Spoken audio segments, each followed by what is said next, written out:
तो नमस्कार दीपियों सज्जनों, चलिए शुरू करते हैं आज का वीडियो। और आज के वीडियो में मैं आपसे बात करने वाला हूं दो ऐसे एरर की जो आपको कभी भी आ सकते हैं।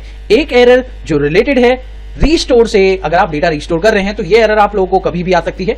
और दूसरी एरर है जब आप लोगों को क्लोजिंग स्टॉक दिखा ही ना दे, यानी आप बैलेंस शीट बना रहे हैं और आपका क्लोजिंग स्टॉक आपको दिखाई ही नहीं दे रहा है। आप सारी एंट्रीज कर रहे हैं, इन्वेंट्रीज की एंट्री कर पा रहे हैं, इन्वेंट्रीज के ऑप्शंस भी यूज कर पा रहे हैं, लेकिन आपको आपका क्लोजिंग स्टॉक दिखाई नहीं दे रहा है। इसका मतलब सिंपल सी बात है, ना स्टॉक का ओपनिंग दिख रहा है, ना स्टॉक का क्लोजिंग दिख रहा है, आपको कुछ भी दिखाई नहीं दे रहा। तो आप इन दोनों प्रॉब्लम्स को कैसे सॉल्व करेंगे?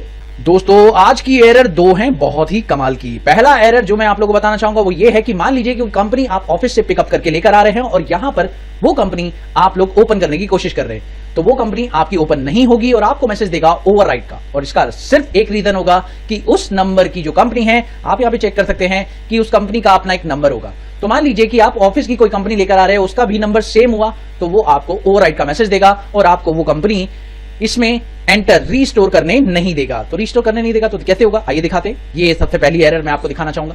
तो देखिए इस एरर को कैसे सॉल्व करेंगे। सबसे पहले मैं वो कंपनी आपको दिखाता हूं कि जो मैं ऑफिस से लेकर आया हूं। तो ये देखिए वो है कंपनी, और आप देख सकते हैं इस कंपनी का एक बैकअप है और बैकअप नंबर 10,001 है। और आप देख सकते हैं मेरी जो मेन लोकेशन है जहां पर मेरी कंपनी सारी की सारी है, वहां पर भी 10,001 नंबर की कंपनी है। तो आप देख सकते हैं कि ये दोनों कंपनी आपस में क्लैश होगी। ये कंपनी किसी और नाम से है, ये कंपनी किसी और नाम से है। अब मैं करने वाला हूं इसे रीस्टोर। रीस्टोर करने का प्रोसेस है ऑल्ट वाई। आप यहां पे ऑल्ट करें, रीस्टोर करें, ऑल्ट वाई करने के बाद आपको करना है रीस्टोर। रीस्टोर करने के बाद आपको बताना है स्पेसिफाई पाथ। अब आप स्पेसिफाई पाथ करिए। तो मैं इस फाइल का पाथ अभी यहां पर आपको लेकर दिखाता हूं। राइट क्लिक करिए, प्रॉपर्टीज पे जाइए, सिक्योरिटीज पे जाइए और इसका पाथ जो है यहां से यहां तक पिकअप कर लीजिए। और जैसे ही आप ये पिकअप करेंगे उसके बाद आप यहां पर आएंगे और यहां पर पेस्ट करेंगे। जैसे ही पेस्ट करेंगे आपके सामने ये कंपनी आ जाएगी। लेकिन जैसे ही आप इस कंपनी को एंटर करेंगे और जब मैं इससे रीस्टोर मारूंगा तो आप देखिएगा एक छोटा सा एरर। एंड ऑफ लिस्ट करते हैं, एंटर करते हैं, ओ सी दैट द मैसेज। और ये बहुत ही खतरनाक एरर है दोस्तों। इस एरर मैसेज को समझ लीजिए। होगा क्या कि आपकी शुभम जैन वाली कंपनी जो है वो रिप्लेस हो जाएगी वेंकटेश्वर ट्रेडर्स के साथ। तो दोस्तों आप नहीं चाहते कि आपकी कंपनी खो जाए, यानी आप नहीं चाहते कि 10,001 नंबर की जो कंपनी है वेंकटेश्वर वाली वो शुभम जैन से चेंज हो जाए, तो आपको इसे नहीं करना है रीस्टोर। तो मैं आपको बताता हूं इसका ऑल्टरनेटिव तरीका। दोस्तों इसका ऑल्टरनेटिव तरीका क्या है, जरा ध्यान से देखिए। तो दोस्तों ये मैसेज तो आपने देख ही लिया, बहुत ही सिंपल सा मैसेज है। इस मैसेज में साफ साफ दिखा रहा है। और अब इस प्रॉब्लम का सॉल्यूशन कैसे निकलेगा, मैं रीस्टोर अभी नहीं कर रहा हूं। तो अब मुझे क्या करना है, अब मुझे एक काम करना होगा। या तो मैं उस लोकेशन पर जाकर वेंकटेश्वर वाली कंपनी का नंबर चेंज कर दूं, ठीक है। तो यही मेरा पहला ऑप्शन है। मुझे क्या करना है, इस लोकेशन पर जाना है, सी यूजर पब्लिक टेली प्राइम और डेटा। इस फोल्डर में मैं जाता हूं, आपको मैं दिखाता हूं।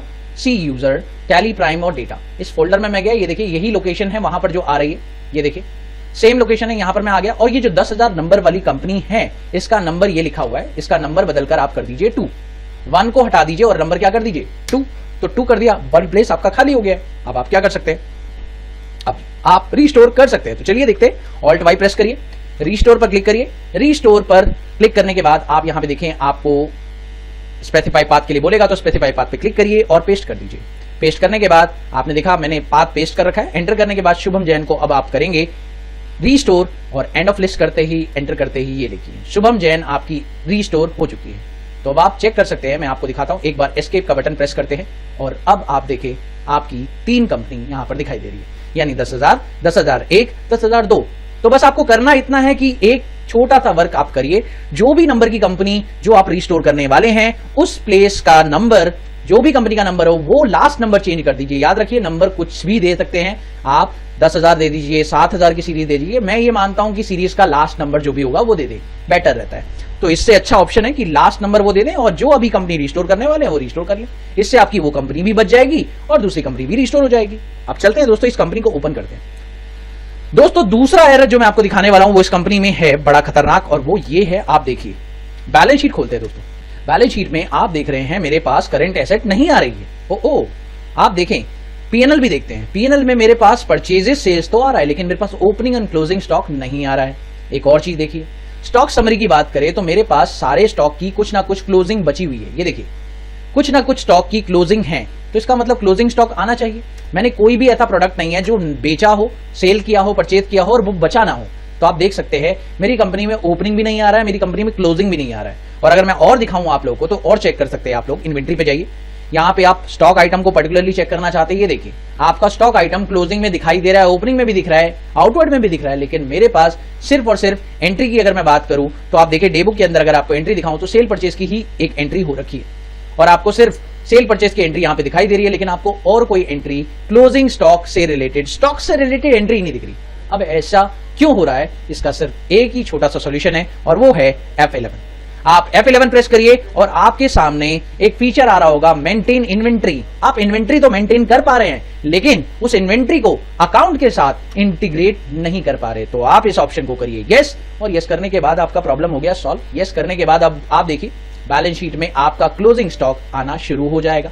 उसके साथ साथ आप P&L में भी चेक करिए, आपका ओपनिंग भी दिख रहा है, आपका क्लोजिंग भी दिख रहा है। तो दोस्तों मुझे उम्मीद है कि आपको ये दोनों पॉइंट बहुत ही अच्छे लगे होंगे। अगर आप लोगों को वीडियो पसंद आया तो प्लीज इसे लाइक कीजिए, मेरे चैनल पर पहली बार आए तो सब्सक्राइब करना ना भूलें, और अगर वीडियो पसंद आई तो इसे शेयर जरूर करें। Thank you so much for watching my video.